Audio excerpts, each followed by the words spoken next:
talk about today is truth. And when I'm going to be 50 years old here in March, and probably about 7 years ago, I had to go through a spiritual awakening to figure out who I was. And as you can tell just by my jewelry, I'm at least Native American or American Indian, but I'm Navajo. And as I was growing up, I had to toil with that tremendously. Because I'm going to tell you about your truth, but I want you to take a look at, first of all, we have to honor those who are behind us. Secondly, honor who you are. Thirdly, honor those right beside you. And fourthly, honor those who are ahead of you. So as I look back behind me, I recognized,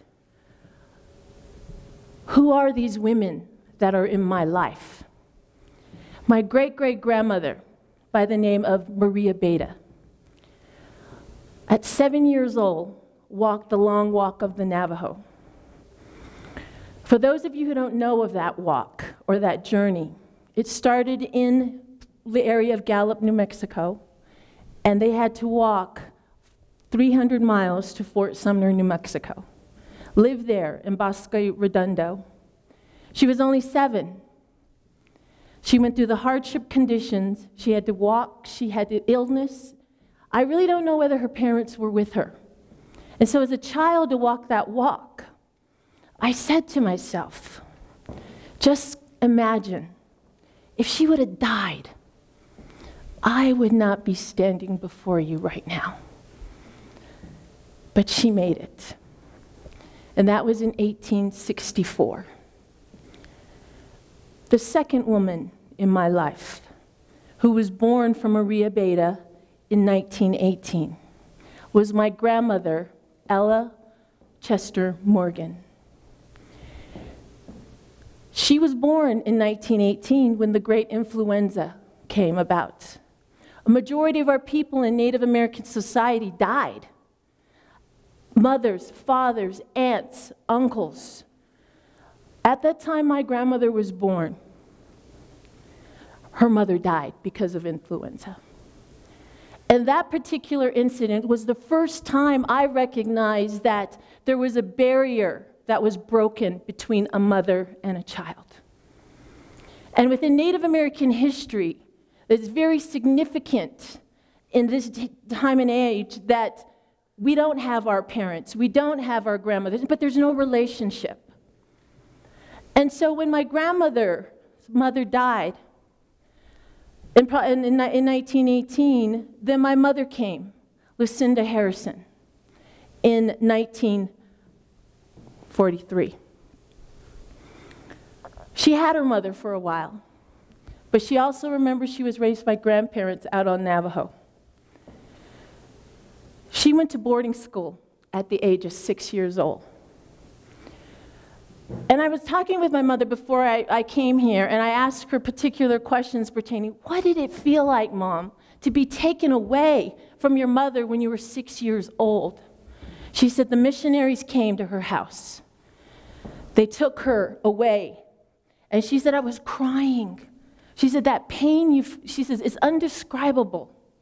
The pain that it took for my mother to go to boarding school. And she said, I didn't see my mom, I didn't see my parents probably till summer. But we were told in boarding school, if we would just do what we were told, there would be no problems. She ran away once, and she got brutally punished. And so then when I started to see, I said, Mom, what I saw in my life being raised in Crownpoint, New Mexico on the Eastern Reservation, yes, there was disparities, yes, my parents argued, yes, there was abuse, yes, there was alcoholism, there was all those things.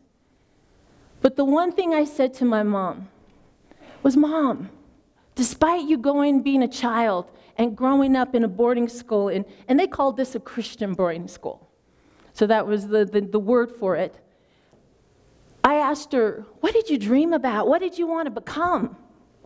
And she said to me, we didn't have time to dream. We didn't have time to become anything.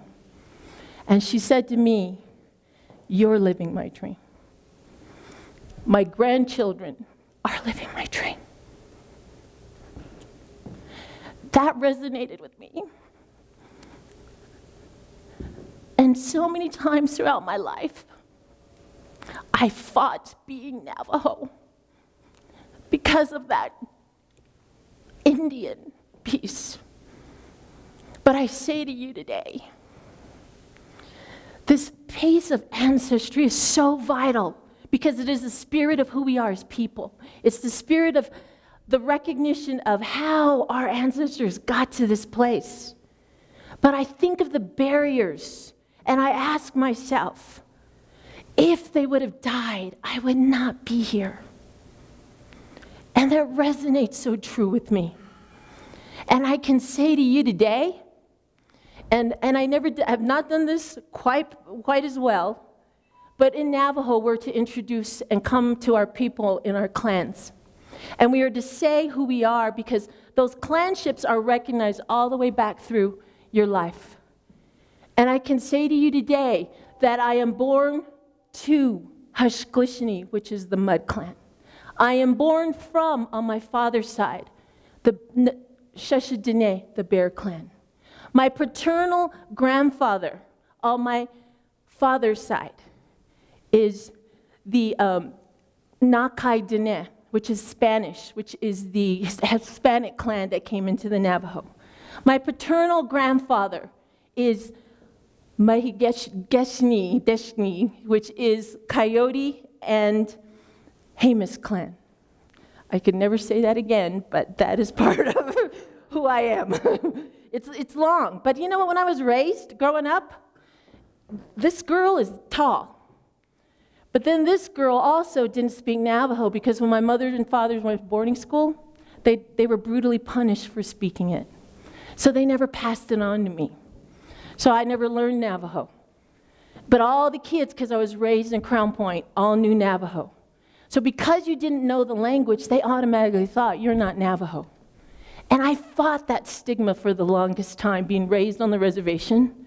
And it was always downplayed at me because I thought, because I don't Navajo, I'm not Navajo. So I ran from it, went away from it. And like I said in my point, too, about honoring those behind you. The other thing I had to recognize in this truth was honor me. Honor what has happened to me, but also honor who I am. We are great people. We are great women. We are who we are. But we have to take the time to honor who we are and be proud of that. And know that despite where you've come from, you have the ability to change what's around you. In my life and how I've come to know and be who I am an advocate. I work in Albuquerque, New Mexico.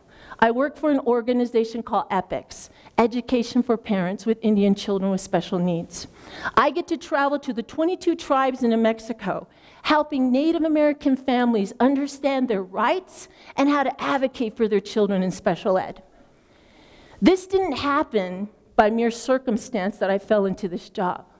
Because I have not spoken yet about, I got married, I had 3 beautiful children.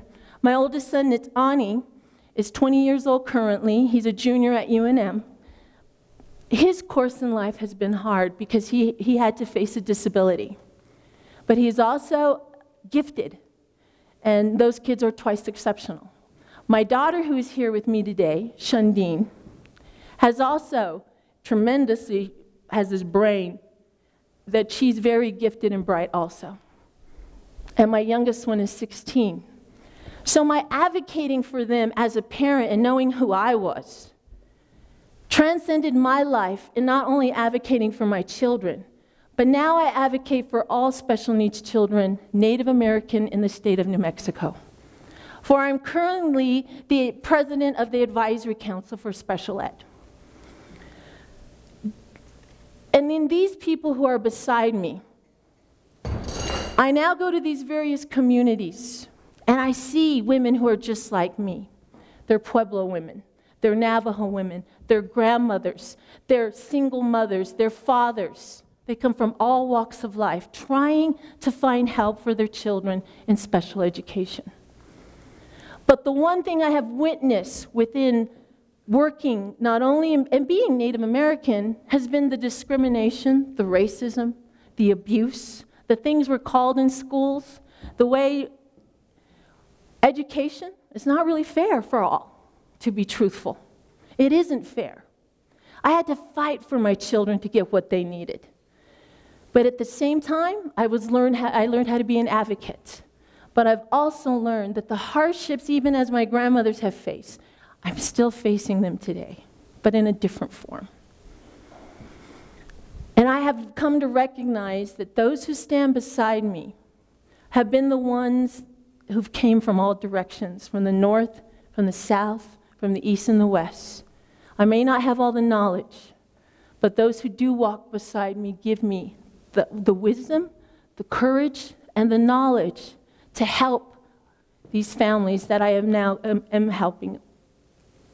But what has transpired in working for Native American families and being in New Mexico and giving up your heart so that these families can understand that they have a voice, they have power, they have the ability to speak and say what they need to. But I can truthfully tell you that it's not happening. And the thing is, for our Native American women, as I have saw my mothers and my grandmothers, they never had freedom. They never had the voice. They never had the dreams to transpire to go on. And there are still Native American women today. And just recently, I talked to a governor of San Infidel Pueblo. They currently, just this past year, passed passed their law in their pueblo to allow women to vote. And that's just this year. And I can tell you there's a few pueblos who don't honor women. But there is that voice that they don't have.